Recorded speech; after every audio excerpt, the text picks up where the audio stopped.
For our next question, any suggestions on a note that is dissonant to the chord in a song? We just covered that.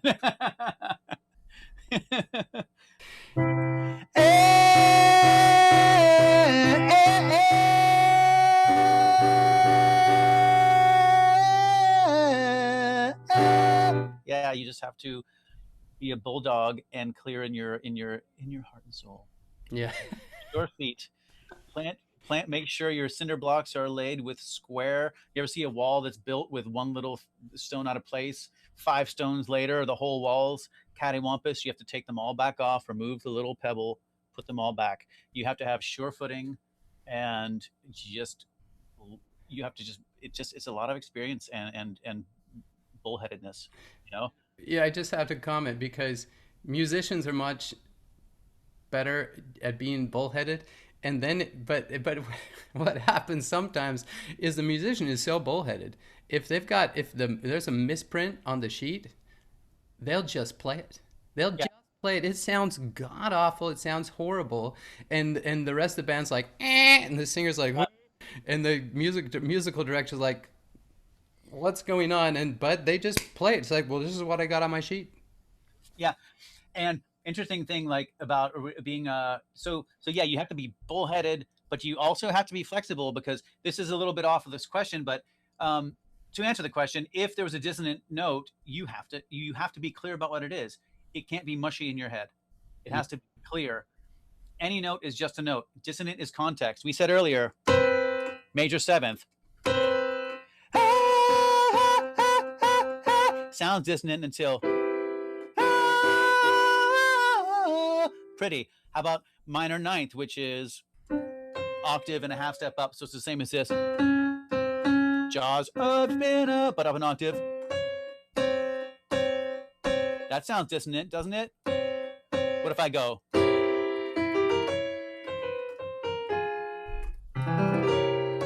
It's not dissonant anymore. It's all about context. So whatever note you're singing, whether it's a melody or a harmony, it has to be its own melody that you are crystal clear about. And dissonance is a matter of context. Everyone should go get. Have you ever heard this? The Bulgarian Women's Choir. Do you know that one? No. Oh, write it down. Check it out. I don't know how much of it is on Spotify or YouTube. I had the CD back in the 1800s. I had the CD. They did a U.S. tour where it's a live concert tour. The Bulgarian Women's Choir. It is remarkable. All odd time signatures, all this dissonance, all a cappella. Cool. It is inspiring. It's one of my favorite records. So there's that. Now here's about it. What about the musicians being reactive? How many times has anyone played a gig out there where you're playing and the melody is "Ah," and the singer comes in "Ah," and you're like "Ah." Well, they're up a half step. So how quickly could the band adjust? Or there's a modulation that comes and the singer modulates to the wrong pace. Mm-hmm. Well, you might give it a second, and you have a second because you don't know if the singer's going to come back to you. But then you go a bar and a half, and the singer doesn't. The whole band, minor third, and you got to go for it. So, Yeah. regardless of instruments, all of this stuff is you got to be listen. When I say bulldog, and you still have to be. You have to be like it's like. I wish I had all the life experience of all the pretend analogies I make. But like, what about a martial artist who is so strong and powerful, but just like a weeping? You want to be the tree that's the willow, where you're going to outweigh the storm because you're so strong. And my analogies are all mixed up, and I don't care. But that's how you got to be.